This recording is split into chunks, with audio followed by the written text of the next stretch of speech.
Jemaat yang dikasihi di dalam Tuhan Yesus Kristus, marilah kita masuk dalam ibadah minggu ini dengan menyatakan pengakuan kita. Tuhan yang menciptakan langit dan bumi adalah sumber pertolongan kami. Kasih karunia dan damai sejahtera dari Allah Bapa kita dan Tuhan Yesus Kristus ada pada saudara semua. Amin.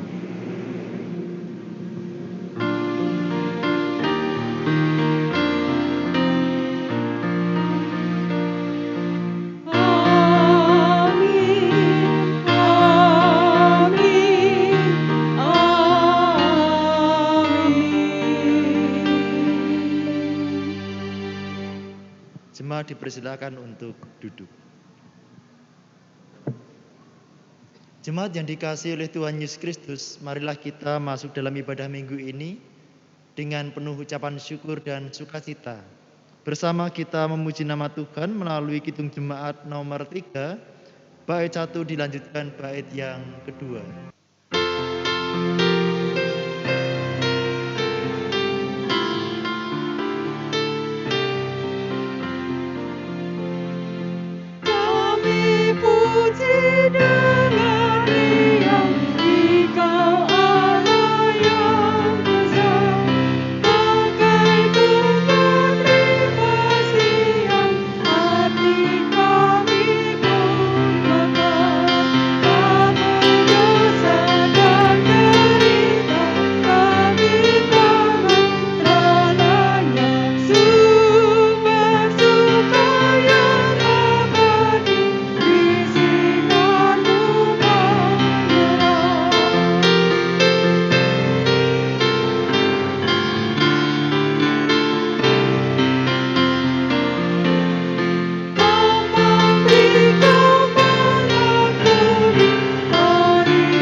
Kita percaya bahwa Allah yang kita sembah di dalam Tuhan Yesus Kristus adalah Allah yang Maha Pengampun.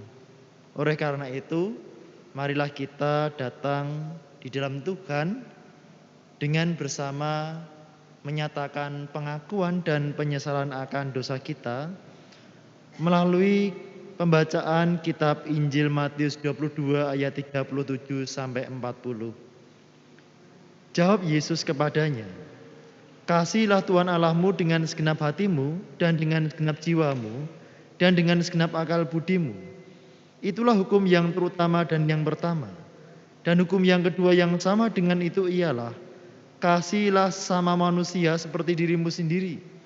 Pada kedua hukum inilah tergantung seluruh hukum Taurat dan kitab para nabi." Dengan mendengarkan firman Tuhan yang sering kita kenal sebagai hukum kasih ini, tentu kita menyadari bahwa dalam praktek kehidupan kita setiap hari, kita kurang mengasihi Tuhan Allah kita, juga kurang mengasihi sesama kita. Seringkali kita lebih untuk mementingkan kepentingan diri kita sendiri. Oleh karena itu, marilah kita menyatakan nyanyian penyesalan dosa kita melalui Kidung Jemaat 50A, bait 1 dilanjutkan bait yang kedua.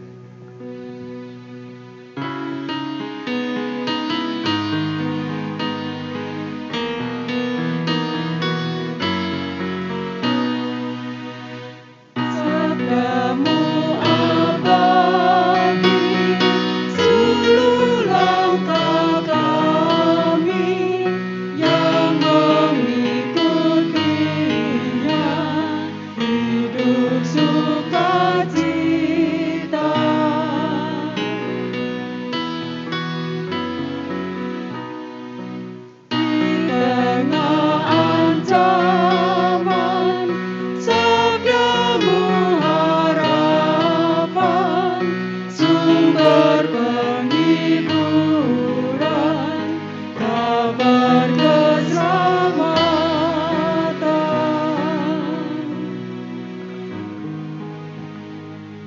Berita anugerah diambilkan dari kitab Nabi Yesaya 55 ayat 8 dan 9. Sebab rancanganku bukanlah rancanganmu, dan jalanmu bukanlah jalanku.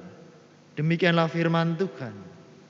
Seperti tingginya langit dari bumi, demikianlah tingginya jalanku dari jalanmu, dan rancanganku dari rancanganmu.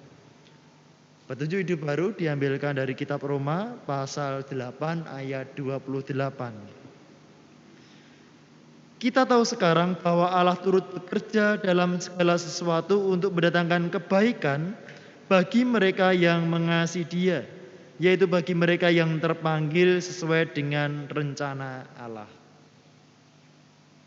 Jemaat yang dikasihi Tuhan, kita bersyukur bahwa segala rancangan Tuhan dan jalan Tuhan lebih tinggi dari segala jalan dan rancangan manusia. Kita percaya bahwa rancangan Tuhan dan jalan Tuhan selalu yang terbaik dalam kehidupan kita. Oleh karena itu, mari kita senantiasa hidup di dalam mengasihi Tuhan, dan kita mengikuti setiap kehendak Tuhan, yaitu dengan senantiasa mendatangkan suatu kebaikan di dalam setiap kehidupan kita. Mari kita memuji nama Tuhan melalui Kidung Jemaat 370. Bait yang pertama dilanjutkan bait yang kedua.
Marilah kita masuk di dalam pokok-pokok doa syafaat kita.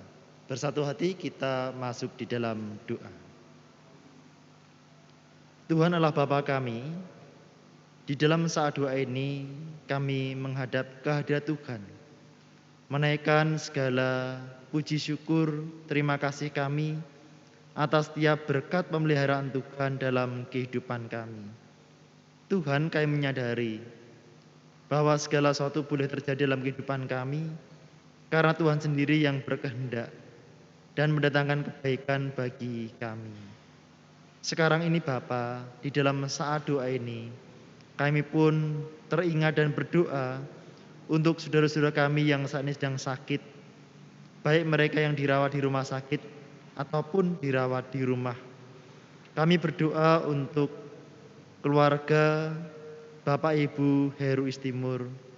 Kami berdoa untuk keluarga Ibu Nila.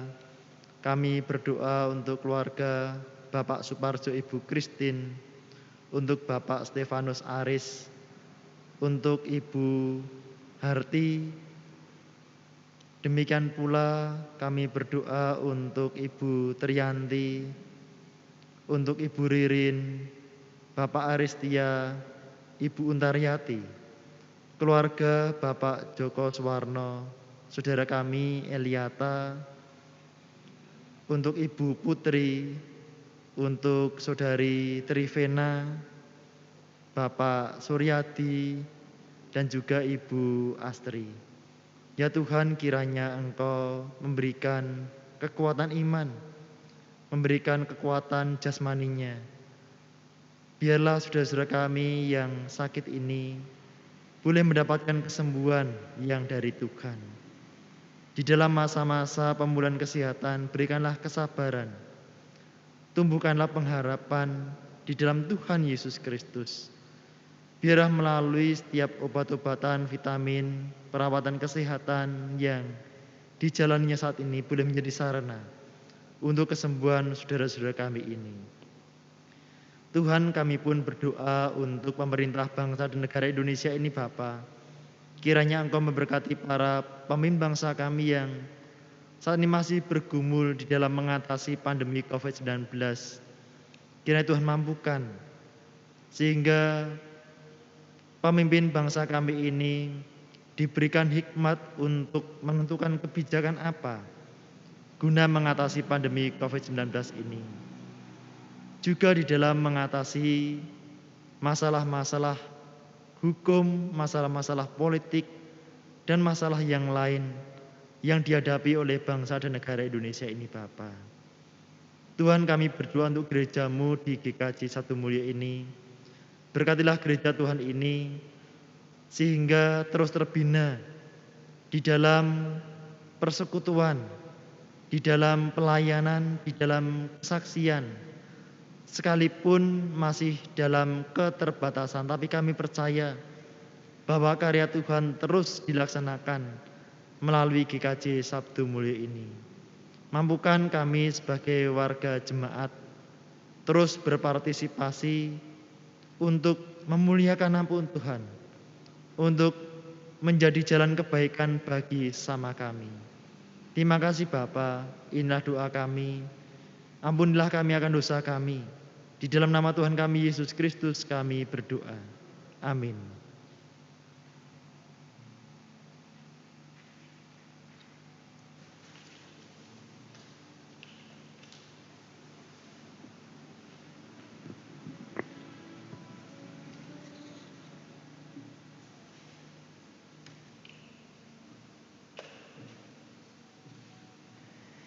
Bapak Ibu yang dikasihi Tuhan Yesus, di dalam kehidupan kita Tuhan telah cukupkan semua kebutuhan kita, bahkan Tuhan telah limpahkan semua apa yang kita butuhkan. Bahkan nafas yang kita berikan, yang diberikan Tuhan kepada kita adalah suatu anugerah yang luar biasa dari Tuhan Yesus. Maka dari itu pada kesempatan ini kita diberi waktu untuk mengaturkan persembahan kepada Tuhan. Dan di dalam kita mengaturkan persembahan ini dilandasi dari firman Tuhan yang diambilkan dari Roma 11 ayat yang ke-36. Sebab segala sesuatu adalah dari Dia, dan oleh Dia, dan kepada Dia. Bagi Dialah kemuliaan sampai selama-lamanya. Dan di dalam kita mengaturkan persembahan ini, marilah kita bersama-sama memujikan nama Tuhan yang diambilkan dari Kidung Jemaat 367 bait yang pertama.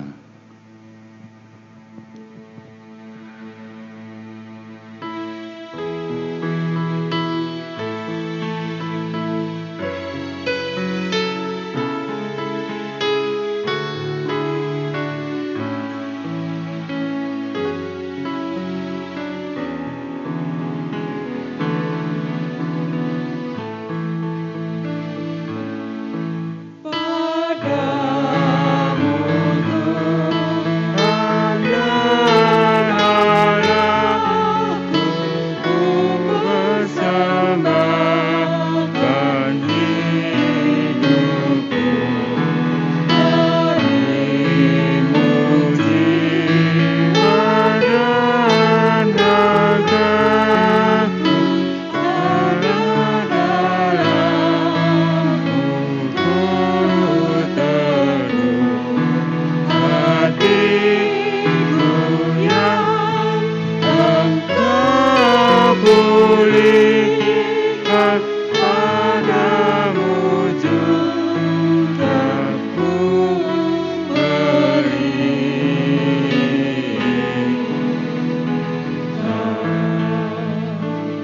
Ibu yang dikasihi, kami mohon untuk berdiri. Marilah kita berdoa untuk persembahan yang telah kita kumpulkan.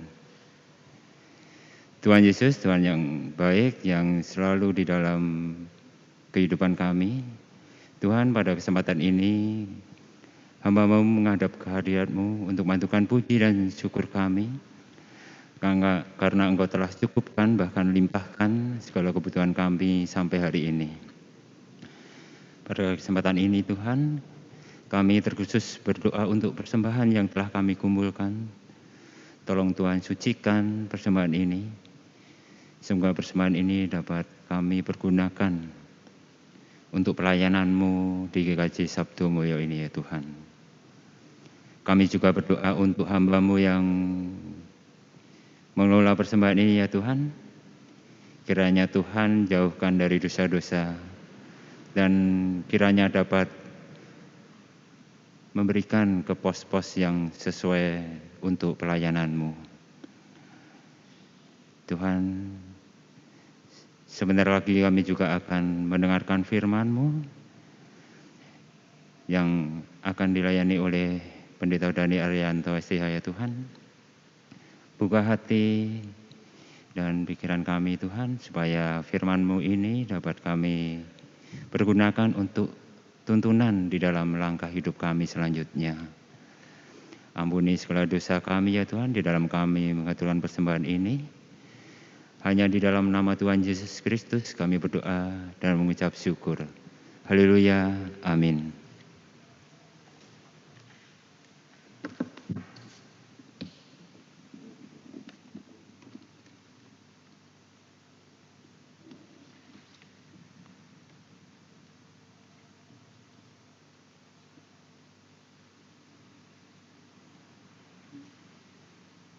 Jemaat yang dikasihi oleh Tuhan Yesus Kristus, marilah kita mendengarkan firman Tuhan yang diambilkan dari kitab Injil Markus pasal 6 ayat 14 sampai 29. Kitab Injil Markus pasal 6 ayat 14 sampai 29. Raja Herodes juga mendengar tentang Yesus, sebab namanya sudah terkenal dan orang mengatakan, Yohanes Pembaptis sudah bangkit dari antara orang mati, dan itulah sebabnya kuasa-kuasa itu bekerja di dalam dia. Yang lain mengatakan, dia itu Elia. Yang lain lagi mengatakan, dia itu seorang nabi sama seperti nabi-nabi yang dahulu. Waktu Herodes mendengar hal itu, ia berkata, bukan, dia itu Yohanes yang telah kupenggal kepalanya dan yang bangkit lagi. Sebab memang Herodeslah yang menyuruh orang menangkap Yohanes dan membelenggunya di penjara berhubung dengan peristiwa Herodias, istri Filipus saudaranya. Karena Herodes telah mengambilnya sebagai istri. Karena Yohanes pernah menegur Herodes, tidak halal engkau mengambil istri saudaramu. Karena itu Herodes menaruh dendam pada Yohanes dan bermaksud untuk membunuh dia, tetapi tidak dapat. Sebab Herodes segan akan Yohanes karena ia tahu bahwa Yohanes adalah orang yang benar dan suci, jadi ia melindunginya. Tetapi apabila ia mendengarkan Yohanes, hatinya selalu terombang-ambing, namun ia merasa senang juga mendengarkan dia.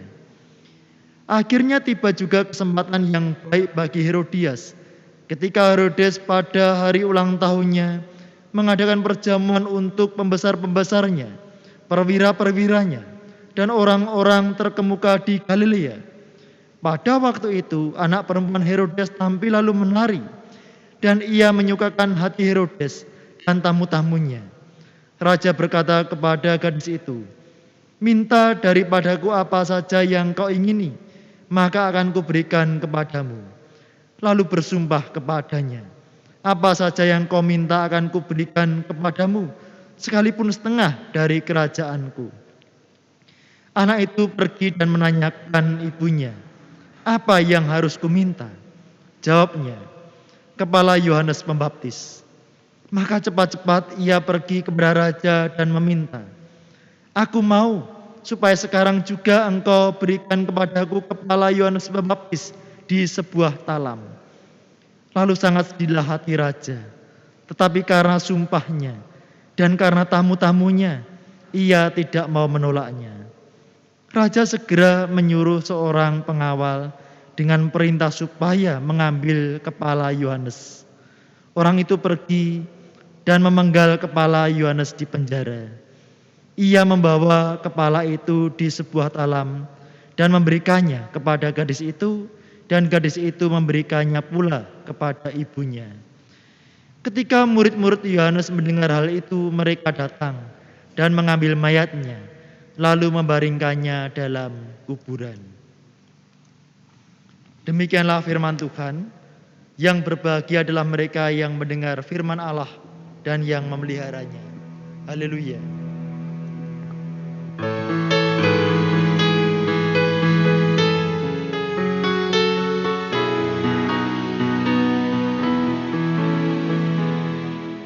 Haleluya, haleluya, haleluya, amin. Haleluya, haleluya, haleluya, amin.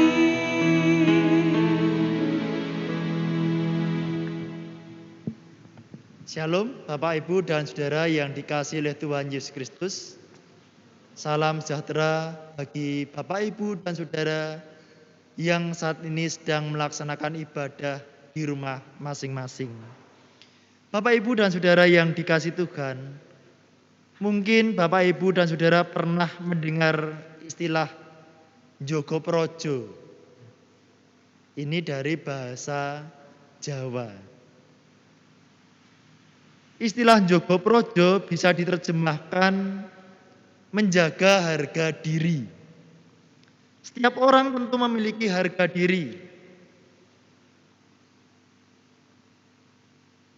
Bisa dikatakan semiskin-miskinnya atau serendah-rendahnya seseorang tentu tidak ingin harga dirinya diinjak-injak oleh orang lain. Sebaliknya, setiap orang tentu ingin dihargai. Setiap orang tentu ingin dihormati.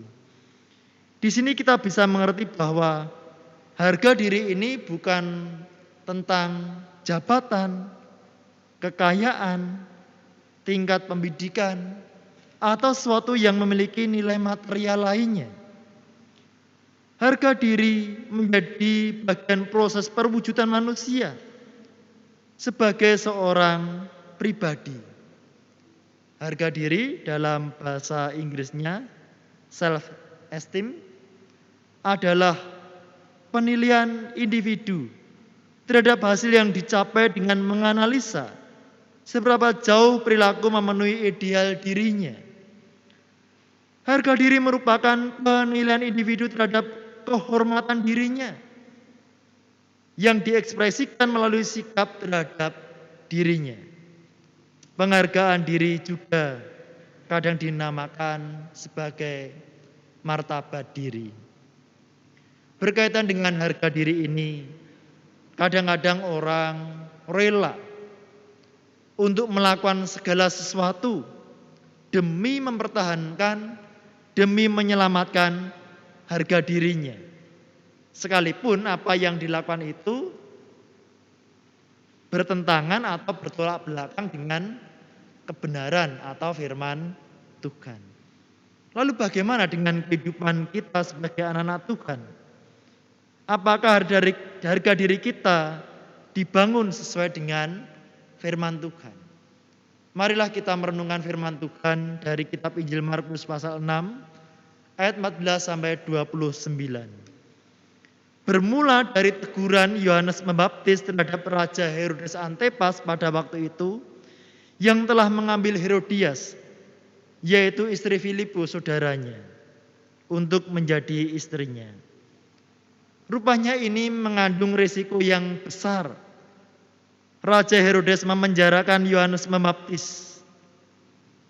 Bapak, Ibu, dan Saudara, memang menyuarakan kebenaran kadang-kadang mengandung resiko yang besar, seperti yang harus diterima oleh Yohanes Pembaptis. Tetapi meskipun demikian, sebenarnya kebenaran yang disuarakan oleh Yohanes Pembaptis ini telah diterima oleh Raja Herodes maupun Herodias, meskipun tidak direspon secara positif, terutama Herodias yang sangat merasa dendam terhadap Yohanes Pembaptis sehingga berulang kali memiliki niat untuk membunuhnya. Tetapi di sisi lain kita melihat bahwa Raja Herodes segan akan Yohanes Pembaptis karena ia tahu bahwa Yohanes adalah orang yang benar dan suci, jadi ia melindunginya. Di sini kita bisa melihat bahwa nampaknya Raja Herodes ini bersikap mendua. Di satu sisi ia sangat mencintai Herodias, sehingga bagaimana caranya Herodias ini bisa diambil menjadi istrinya. Tetapi di sisi lain ia sangat menghormati Yohanes Pembaptis. Sehingga untuk mencari aman, Raja Herodes cukup memenjarakan Yohanes Pembaptis. Tapi diam-diam nampaknya sang raja juga senang mendengarkan khotbah Yohanes Pembaptis dalam penjara. Hatinya terombang-ambing ketika mendengarkan suara Yohanes Pembaptis. Ia mau melakukan khotbah dari Yohanes Pembaptis atau tidak. Dia bingung, hatinya terombang-ambing. Ada suatu dilema. Tetapi pada kenyataannya sang raja tidak berkutik untuk melakukan pengajaran Yohanes Pembaptis. Kenapa? Karena sang Raja Herodes lebih memilih untuk jogo projo, ya, untuk mempertahankan harga dirinya, kehormatannya sebagai seorang raja. Bapak, Ibu, dan Saudara, sikap Raja Herodes ini akhirnya harus dipertaruhkan ketika dalam sebuah pesta ulang tahunnya Putri Herodias berhasil menyukakan hati raja dan para tamu pada waktu itu, sehingga sang Raja Herodes berjanji dan bersumpah untuk mengabulkan segala permintaan yang diminta oleh anak gadis tersebut. Tapi tanpa disangka, atas aran dari sang ibu yaitu Herodias, anak tersebut meminta kepala Yohanes Pembaptis dalam sebuah talam. Permintaan yang tidak disangka-sangka, permintaan yang membuat hati raja sangat sedih. Tetapi sekali lagi, Raja Herodes memilih untuk jogo projo. Karena sudah terlanjur berjanji, sudah terlanjur bersumpah, disaksikan oleh para pembesar, para tamu yang terhormat. Maka untuk jogo projo inilah Yohanes Pembaptis dikorbankan. Suara kebenaran dilenyapkan. Bapak, Ibu, dan Saudara, terlebih karena Herodias tidak mau menerima suara kebenaran, maka timbullah dendam. Dendam ini terus terpelihara dan selalu berusaha untuk mematikan suara kebenaran ini. Tetapi apakah suara kebenaran ini betul-betul lenyap dengan kematian Yohanes Pembaptis? Tidak. Suara kebenaran terus diperdengarkan hingga detik ini. Ketika Bapak, Ibu, dan Saudara mengikuti ibadah secara online dari rumah masing-masing, suara kebenaran ini dicatat di dalam Alkitab dan bisa terus kita baca, bisa terus kita dengarkan hingga sampai saat ini. Tetapi yang perlu kita renungkan adalah, apakah kita mau menerima suara kebenaran firman Tuhan? Apakah hati kita merasa terombang-ambing seperti yang dialami oleh sang Raja Herodes? Wah, ini suara firman Tuhan bagaimana? Apakah harus saya laksanakan? Ataukah harus saya biarkan begitu saja? Bapak, Ibu, dan Saudara, perlu kerendahan hati untuk menerima firman Tuhan. Jangan sampai ego atau harga diri manusia menutup telinga dan hati terhadap firman Tuhan. Biarlah firman Tuhan terus kita dengarkan. Biarlah firman Tuhan masuk dalam telinga dan hati kita. Biarlah firman Tuhan mengubah kehidupan kita sebagai anak-anak yang berkenan di hadapannya. Biarlah firman Tuhan menjadikan kita turut ambil bagian di dalam melakukan pekerjaan Tuhan, khususnya melalui gereja. Bapak, Ibu, dan Saudara yang dikasihi Tuhan, banyak karya melalui gereja yang bisa kita kerjakan.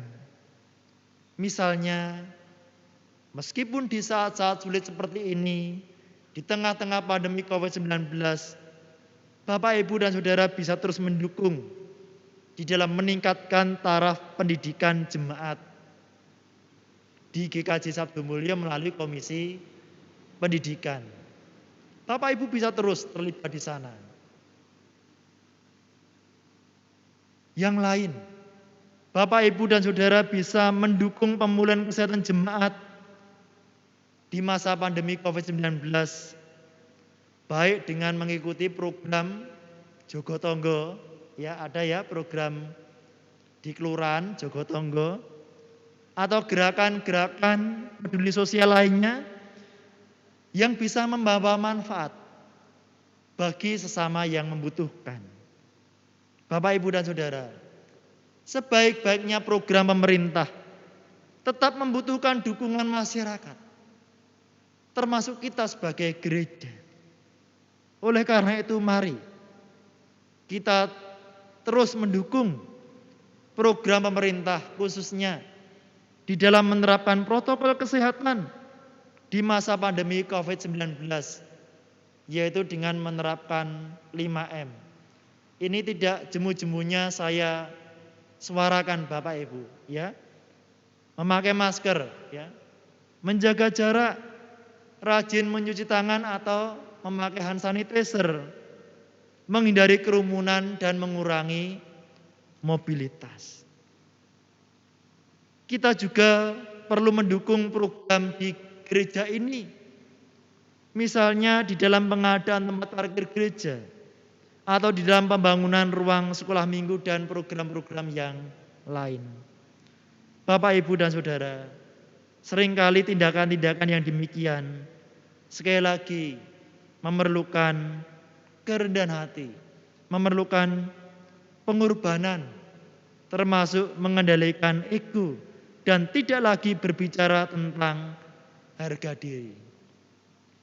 Karena Yesus Kristus pun telah rela turun ke dunia untuk menjadi sama dengan manusia, untuk menyelamatkan kita, manusia yang berdosa. Di dalam kitab Filipi pasal 2 ayat 5-8 mengatakan, "Hendaklah kamu dalam hidupmu bersama menaruh pikiran dan perasaan yang terdapat juga dalam Kristus Yesus, yang walaupun dalam rupa Allah tidak menganggap kesetaraan dengan Allah itu sebagai milik yang harus dipertahankan, melainkan telah mengosongkan dirinya sendiri dan mengambil rupa seorang hamba dan menjadi sama dengan manusia. Dan dalam keadaan sebagai manusia, ia telah merendahkan dirinya dan tak sampai mati, bahkan sampai mati di kayu salib." Kiranya Roh Kudus memampukan kita untuk terus mengikuti firman Tuhan. Amin. Mari kita masuk dalam saanding sejenak.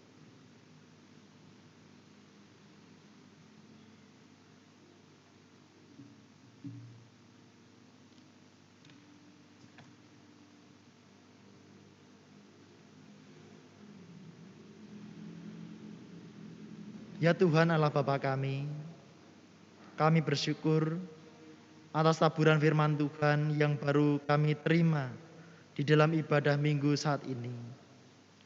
Ya Tuhan, biarlah firman-Mu senantiasa bersuara di dalam hati kami.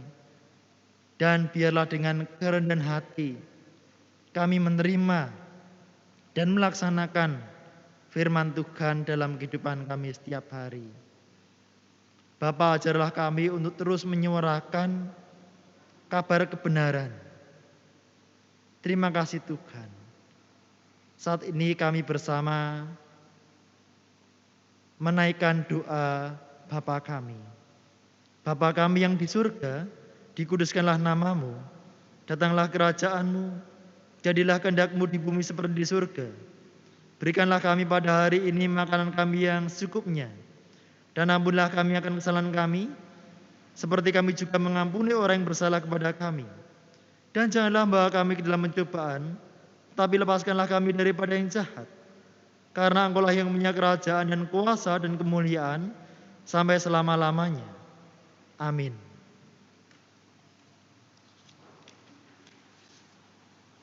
Jemaat kami undang untuk bangkit berdiri. Marilah kita memuji nama Tuhan melalui kidung jemaat 369 bagian A, bait 1 dilanjutkan bait yang kedua.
Masih dengan berdiri, marilah bersama-sama umat Tuhan di segala tempat dan abad kita menyatakan kembali pengakuan iman kita menurut pengakuan iman rasuli yang demikian. Aku percaya kepada Allah Bapa yang Maha Kuasa, Khalik langit dan bumi, dan kepada Yesus Kristus, Anaknya yang tunggal Tuhan kita, yang dikandung daripada Roh Kudus, lahir dari darah Maria, yang menderita di bawah pemerintahan Pontius Pilatus, disalibkan, mati dan dikuburkan, turun ke dalam kerajaan maut. Pada hari yang ketiga, bangkit pula dari antara orang mati. Naik ke surga, duduk di sebelah Allah, Bapa yang Maha Kuasa, dan akan datang dari sana untuk menghakimi orang yang hidup dan yang mati. Aku percaya kepada Roh Kudus, gereja yang kudus dan am, persekutuan orang kudus, pengampunan dosa, kebangkitan daging, dan hidup yang kekal. Jemaat yang dikasihi oleh Tuhan Yesus Kristus, arahkanlah hatimu kepada Tuhan Allah. Jadilah saksi Kristus dimanapun engkau ditempatkan dan teruslah untuk menyuarakan kebenaran. Oleh karena itu, undurlah dari tempat ini dan terimalah berkat Tuhan. Tuhan memberkati engkau dan melindungi engkau. Tuhan menyari engkau dengan wajah-Nya dan memberi engkau kasih karunia. Tuhan menghadapkan wajah-Nya kepadamu dan memberi engkau damai sejahtera. Amin.